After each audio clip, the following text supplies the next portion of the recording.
নমস্কার বন্ধুরা, আজ বানাবো পেঁয়াজের পাপড়ি দিয়ে পোনা মাছের কারি।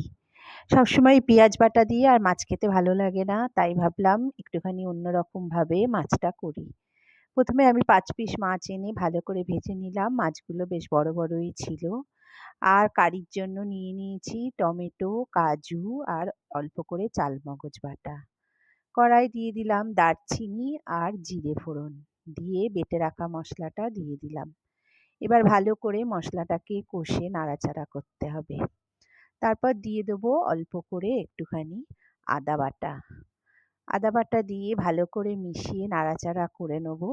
এদিকে একটা বাটিতে নিয়ে নেব অল্প করে একটুখানি শুকনো লঙ্কা গুঁড়ো, টক দই আর নুন। এগুলো একটু জল দিয়ে মিশিয়ে ওই বাটনার মধ্যেই একদম কড়ার মধ্যেই দিয়ে দেবো। ভালো করে আবার কষে নেব।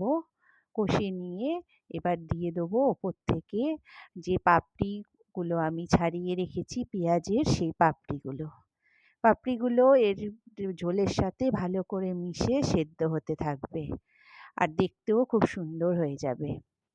এবার ভালো করে পাপড়িটা দিয়ে মিশিয়ে একটুখানি ঢাকা দিয়ে রেখে দেবো বেশ খানিকক্ষণ। ঢাকা দিয়ে রাখলেই দেখা যাবে যে ওটা তেল ছেড়ে দিয়েছে আর একটা সুন্দর কাই তৈরি হয়ে গেছে।